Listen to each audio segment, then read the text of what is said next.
북쪽 이스라엘이 아수르에 의해서 망했습니다. 북쪽 이스라엘에 살던 사람들이 아수르로 이주해 갔습니다. 잡혀갔습니다. 끌려갔습니다.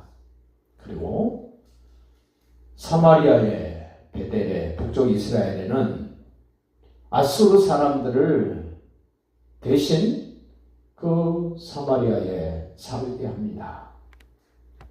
오늘 이 열왕기하 17장의 말씀은 요한복음 4장을 실감나게 느끼셔야 될 대목입니다.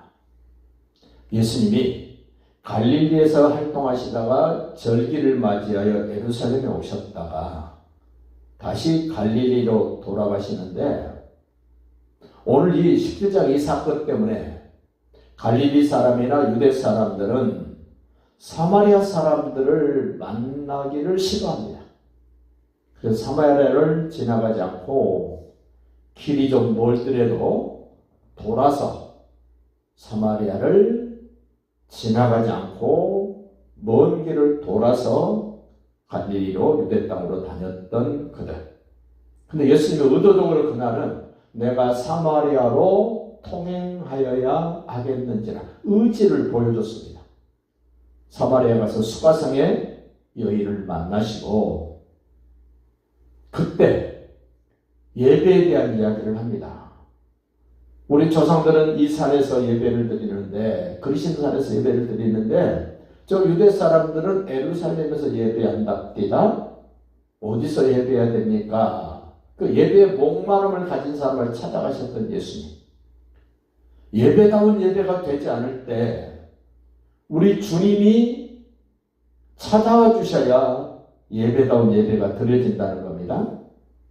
오늘 이 사마리아가 혼합되어버린 이스라엘 백성들만 살던 그곳이 이제는 아수르 사람들이, 이방 사람들이 들어와서 함께 살게 된 뒤섞여버린 소위 혼합주의, 혼합신앙, 뒤죽박죽된 그 사마리아를 지금 얘기를 합니다. 그 24절 보십시오. 아수르 왕이 바벨론과 고다와 아야와와 하맛과 스갈와임에서 사람을 옮겨다가 이스라엘 자손을 대신하여 사마리아 여러 성읍에 살게 했다. 이 혼합주의입니다. 그렇지 않아도 북쪽 이스라엘은 우상숭배에 푹 빠져 있었는데 하나님이 아수르에게 망하게 하십니다. 25절 보십시오. 그들이 처음으로 거기 거주할 때에 아수르 왕이 보냈던 사마리아 사는 사람들, 그들이 거주할 때 여호와를 경외하지 아니하므로 여호와께서 사자들을 그들 가운데 보내 몇 사람을 물어 죽인 겁니다. 여기 보십시오. 만물의 영장이라는 사람들은 하나님의 말을 안 듣는데 미물인 사자는 하나님의 지시를 따라 물어 죽입니다. 잡아먹었다 그래야 되잖아요, 사자는. 근데 몇 사람을 죽였다 이랬습니다. 그러자 사마리아에 살고 있는 이방 사람들이 깜짝 놀라가지고 아수르 왕에게 이야기를 합니다. 근데 그들이 하는 말 들어보십시오. 26절 끝에 보십시오. 이는 그들이 그 땅 신의 법을 알지 못합니다. 우리가 믿는 하나님은 땅의 하나님만 아닙니다. 하늘의 하나님이요 땅의 하나님이십니다. 하늘과 땅을 다 통치하시고 다스리는 하나님, 우리의 하나님이십니다. 아수르 왕도 하는 말을 보십시오. 27절 끝에 그 땅 신의 법을 우리에게 가르치게 하라. 북쪽 이스라엘에서 잡혀온 제사장 한 사람을 다시 사마리아로 보내서 네가 알고 있는 하나님을 경외하는 법을 가르쳐라. 근데 이 제사장도 하나님의 법을 바르게 알지 못합니다. 그러니 얼마나 혼란스럽겠습니까? 29절 보십시오. 안타까운 현실을 보여줍니다. 그러나 그 제사장이 사마리아에 와서 베델에 와서 가르쳤는데도 불구하고 그러나 각 민족이 각기 자신의 신상들을 만들어 사마리아 사람이 지어놓은 여러 상당들의 부대, 각 민족이 자기들이 거주한 성읍에서 자기 민족 신을 섬겼다. 끔찍한 일입니다. 오늘날도 보십시오. 자기가 주장하고 자기가 믿는 신을 버리지 못합니다. 북쪽 이스라엘도 하나님만 경외하고 섬겨야 되는데 금송아지 갖다 놓고 엉뚱하게 갑니다. 얼마나 안타까운 거 보십시오. 30절 31절 바벨론 사람들은 숫곳 누봇을, 굿 사람은 네르가를, 하마 사람은 아시마를, 아와 사람들은 니마스 다르닥을 만들고, 스바와임 사람들은 그 자녀를 불살라 그들의 신 아드람멜렉과 아람멜렉에게 드렸다. 자식을 불태워드리면서까지 신을 찾고 그렇게 지냅니다. 그러면서 치명적인 말씀 32절입니다. 그들이 또 여호와를 경외하여 우상도 섬기고 여호와도 경외하며 자기를 위해서 사람을 산당의 제사로 택하여 그 산당들에서 자기를 위하여 제사를 드리게 하니라. 오직 자기를 위해서.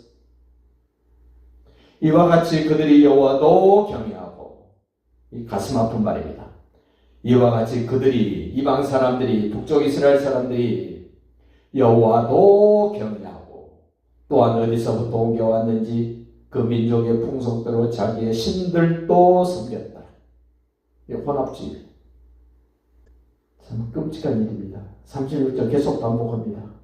오직 큰 권능과 편팔로 너희를 이집트에서 인도하여 내신 여호와만 경외하여 그를 예배하며 그에게 제사를 드릴 것이다.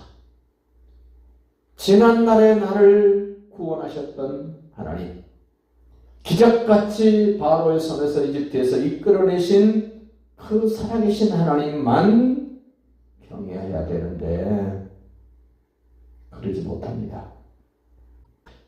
39절도 보십시오. 오직 너희 하나님 여호와만 경외하라. 우리 자신도 한번 들여다보십시오. 나는 하나님만 경외하는가? 아니면 다른 잡다한 것들, 눈에 보이는 우상은 아니지만 보이지 않는 다른 데 내 마음이 뺏겨지고 다른 데 좀 집중하고 있다면 하나님이 뭐라 그러실까? 이제 주일날 되면 말씀을 드리겠습니다만은 여호와만 경외하는 것이 훨씬 편하고 쉽습니다. 하나님도 섬길라, 다른 신도 섬길라, 이것저것 다 간섭하고 마음 뺏기고 얼마나 힘듭니까? 하나님은 우리를 힘들게 하시는 분이 아니라 우리를 쉽고 좀 더 안정되고 좀 더 의미 있게 살라고 여호와만 경외하라 그럽니다. 여기 각 민족들의 신들 보십시오. 얼마나 많습니까? 그가 너희를 모든 원수의 손에서 건져내리라 하셨으나 여호와만 경외하면 모든 원수의 손에서 건져주실 텐데 40절입니다. 그러나입니다. 그러나 그들이 듣지 아니하고, 여러분 신앙생활은 하나님의 말씀을 듣는 것부터 시작입니다.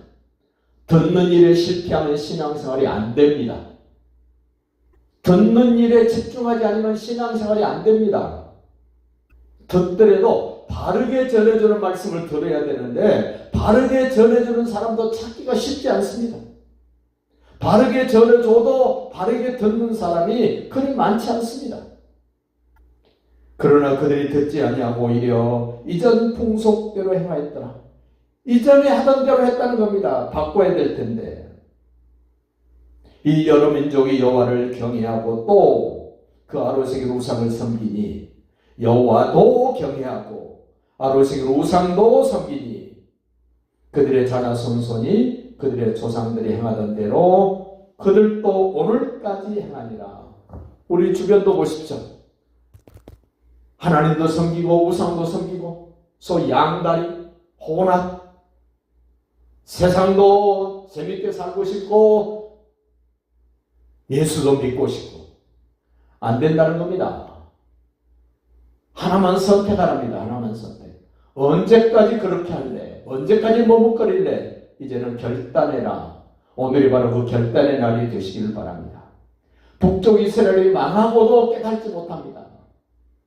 망했어도 깨달지를 못합니다. 우리는 큰 일이 생기기 전에 깨달아야 됩니다. 결단해야 됩니다. 그날이 오늘이 되시기를 예수님의 이름으로 축복합니다.